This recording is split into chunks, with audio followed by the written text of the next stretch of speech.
This question is from Harsh from Agra. Namaskaram, Sadhguru.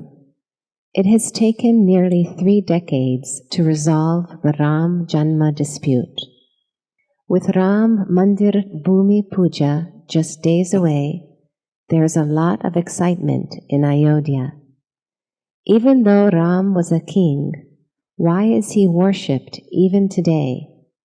I want to understand how Ram is relevant in today's times. Well, because he is from Agra, he is calling him Ram. Where we are from, we call him Rama. So we will not give up that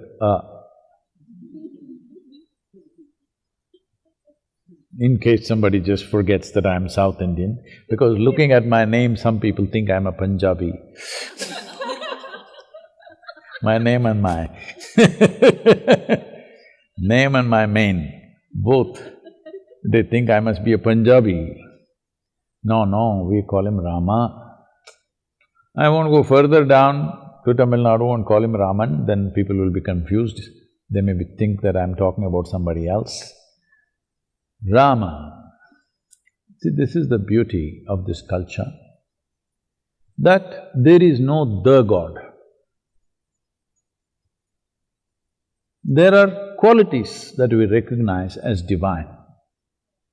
If some human being displays that, we bow down to him because we are bowing down to the quality, not to the person. This is something that most of the world will not understand because they've been psyched with very dogmatic religions. What is God, what is devil, what is man, what is woman, everything is clearly defined. In India, nothing is defined because, I told you masala, everything is like that, always evolving, always things happening. This costs a lot of life and energy to keep yourself disorganized and still move in one direction. But this is like a swarm of starlets or like a swarm of bees. It looks like they're going nowhere, but they're always going somewhere, they know where they're going. But for an outside observer, it looks like they're going nowhere. So you must understand this. Ram or Rama is from Ayodhya, which is where the temple construction is happening because it's his birthplace. The temple is few thousand years old. Nobody knows exactly first temple, what age it came up. Then developments happened over millennia. But about 500 years ago, it was demolished. Systematically, lot of temples were demolished, upon which other religious places were built with using the same construction material. Pull down this and build something else out of it. So, Rama being an icon, you must understand, he is an icon, not a god. Because we did not call him a god, we called him Maryada Purush, Purushottam, that means an elevated man. The very word Purushottam means an elevated man. Rama is always referred to as Purushottama. That means among the men, he is above them because he is so elevated. What is so elevated about him? Well, he went through trials and tribulations, I will not go through the whole works, but series of disasters, serial disaster, his life. He loses his kingdom, loses his wife, has to fight a war, then comes back, again loses his wife, loses his children, almost killed his children, endless number of disasters. Through all this, he goes through peacefully, blissfully. Pain, but still blissful. On one level, on a personal level, he has much pain which he expresses, but he never allows that pain to make any decisions about anything that he is doing. Well, when a man acts like this, we say he is Purushottama, because he is… Uttama means an elevated one among the men. It's very important that he is a man. He was born in Ayodhya and died at a certain age and went through all this life, traveled through Indian geography, coming down to south and again going back to north. After having killed his adversary, a man who kidnapped his wife and was living and ruling wantonly, after killing him, he comes back and goes into a year of repentance. So his brother asks, "Are you crazy? This is the worst kind of guy. You had to kill him. And now you want to repent? What does it mean? Did we all do wrong?" So Rama said, "See, there are many negative things about this Ravana, but he was a great devotee and he was a great administrator of his kingdom. He exploited everybody else, for which I had to kill him. But he was a great devotee.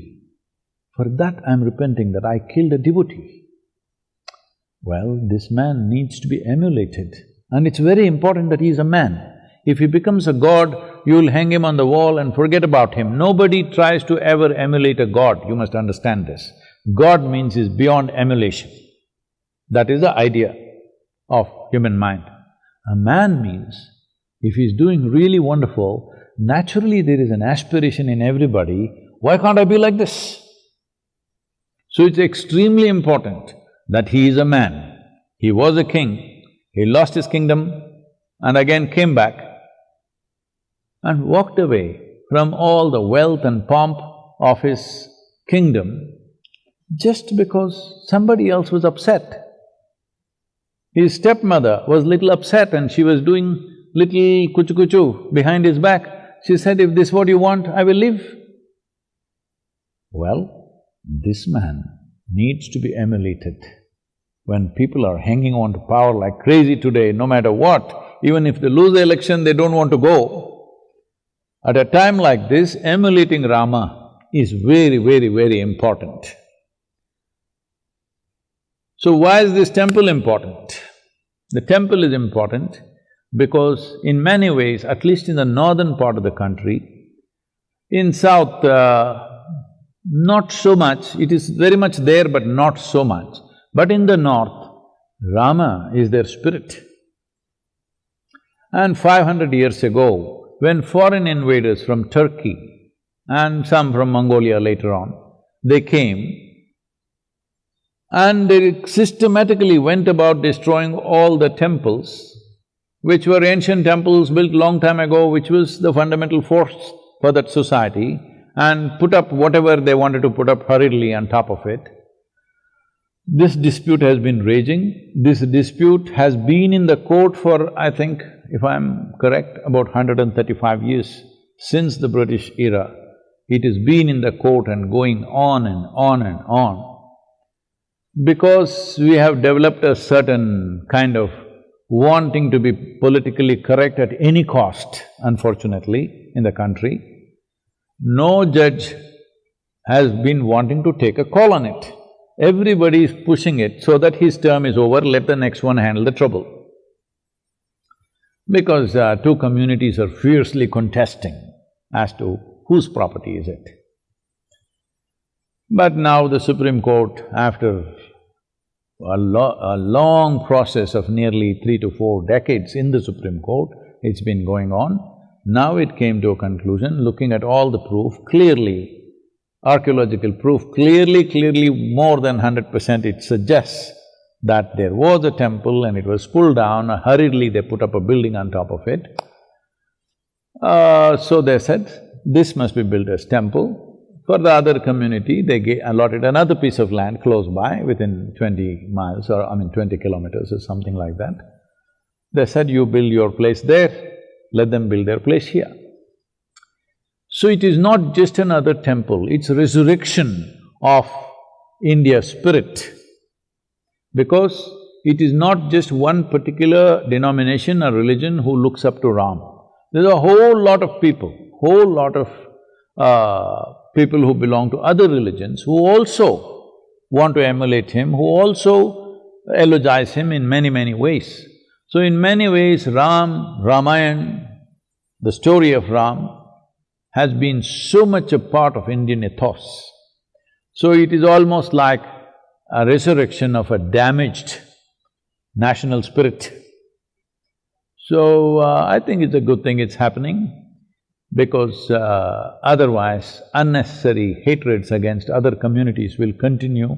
With this resolution, a whole lot of minds and hearts are cooler, which is a good thing for the future of the nation, and unnecessarily frictions going on endlessly between two communities.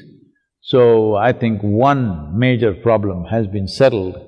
So on 5th of August, they're laying the foundation stone and they're planning to build a grand temple, probably in record time, because in the last 25-30 years, I think, they have carved all the pillars, the columns, this, that, everything, whatever the stone part of the work, stonework part, has been all kept ready, stored somewhere else, and they will just have to assemble that. The rest of the structure should come up pretty fast.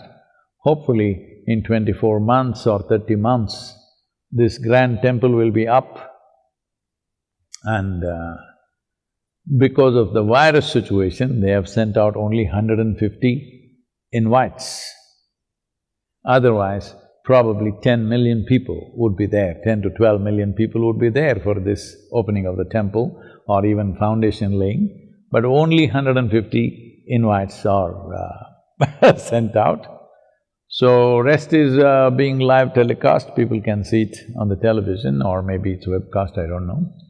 So I think it's a landmark in terms of resolving disputes which continue for a long time, unnecessarily festering in a society like a wound.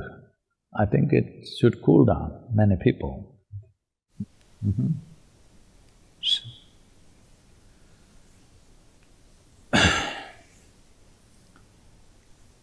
Now that you asked Ram question,